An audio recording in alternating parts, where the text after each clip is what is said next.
মাত্র 15 থেকে 20 মিনিটের মধ্যেই বানিয়ে ফেলুন এরকম নরম তুলতুলে একদম মজাদার স্পঞ্জি কেক। এটি বানাতে লাগবে 1 কাপ দুধ নিয়েছি, এখানে 1.5 কাপ চিনি মিক্সার করে নিয়েছি। এবার এটি ভালো করে ফেটিয়ে নেব।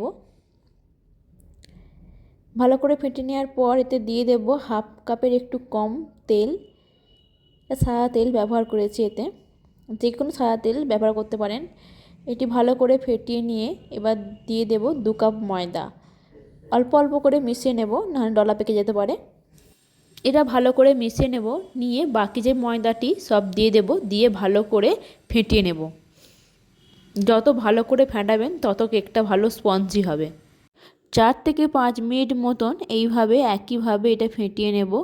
এবার এতে 1/2 সিপি মতন ভিনিগার দিয়ে দেব। ভিনিগার দিলে কেকটি নরম হয়। ভিনিগারটি ভালো করে মিশিয়ে নিয়ে এবার এতে দিয়ে দেব 1 চামচ বেকিং পাউডার আর অল্প একটুখানি খাবার সোডা দিয়ে এটি ভালো করে আবারও ভালো করে মিশিয়ে নেব। এইভাবে ভালো করে মিশিয়ে নেওয়ার পর এবার দিয়ে দেব ম্যাঙ্গো ফ্লেভার। আপনারা এতে ভ্যানিলা ফ্লেভারও দিতে পারেন আপনাদের পছন্দ অনুযায়ী। আমি এখানে ম্যাঙ্গো ফ্লেভার দিলাম। এবার এই ব্যাটারটি দুটি ভাগে ভাগ করে নেব, হাফ হাফ করে। এবার এতে দিয়ে দেব 1 চামচ কোকো পাউডার দিয়ে এটি ভালো করে মিশিয়ে নেব।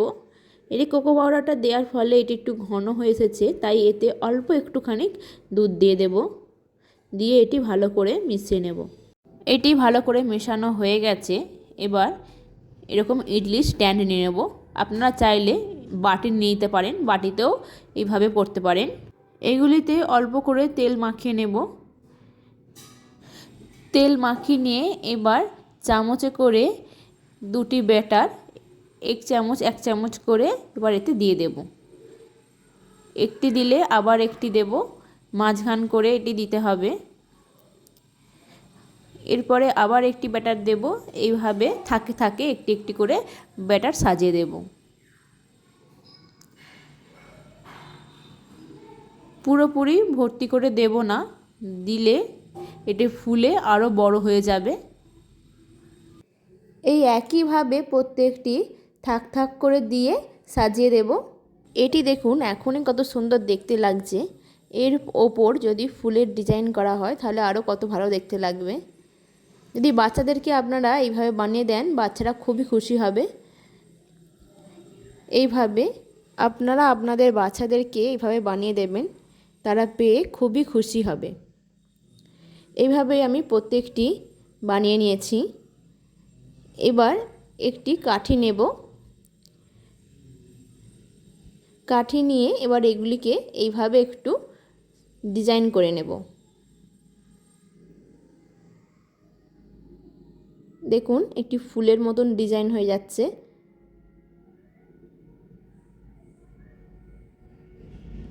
এইভাবে প্রত্যেকটি ডিজাইন করে নেব। আপনারা চাইলে আপনাদের মতন ডিজাইন করতে পারেন, আমি এইভাবে করছি।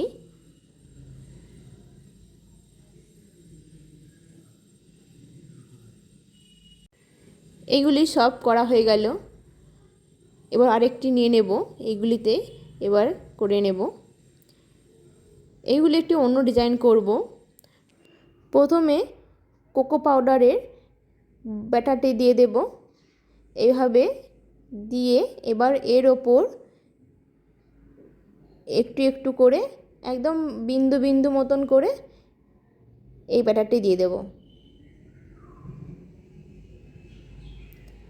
এইভাবে 5-6টি এরকম দিয়ে দেব।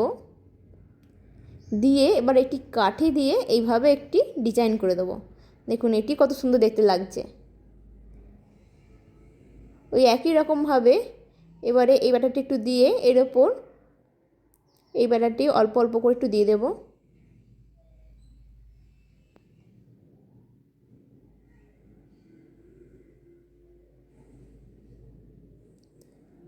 দিয়ে আবার ওই একই রকমভাবে ডিজাইন করে নেব।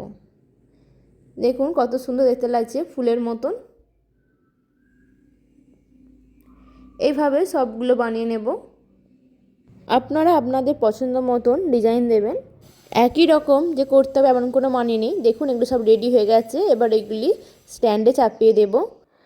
15 থেকে 20 মিনিট পর ফিরে আসছি। দেখুন এগুলি কত সুন্দর ফুলে উঠেছে।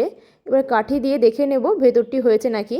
দেখুন কাঠির গায়ে কিছু লাগছে না, মানে এটি হয়ে গেছে। এবার এটি নামিয়ে নেব। এটি সম্পূর্ণটাই তৈরি হয়েছে মিডিয়াম টু লো আঁচে। হাই ফ্লেমে করতে যাবেন না, তাহলে পুড়ে যাবে। দেখুন কত সহজেই উঠে এলো।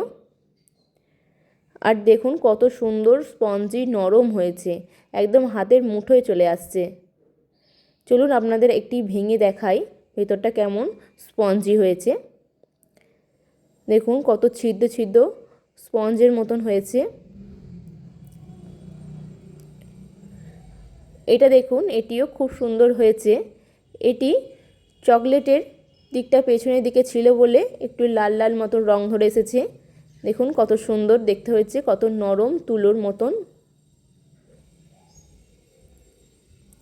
আর ডিজাইনগুলো দেখুন কত সুন্দর ফুটে উঠেছে।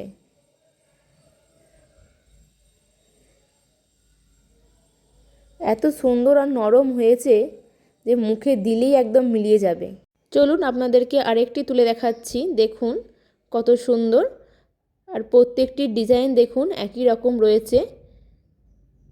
এইভাবেই নরম তুলতুলে কেকটি এবার আমি আমার গোপালকে ভোগ নিবেদন করব। আপনারা অবশ্যই আপনাদের বাড়িতে বানাবেন এবং এতে বাচ্চারা খুবই খুশি হবে এই রকম নরম তুলতুলে কেকটি পেয়ে। আমার এই ভিডিওটি যদি আপনাদের ভালো লেগে থাকে আপনারা অবশ্যই একটি লাইক দেবেন। হরে কৃষ্ণ।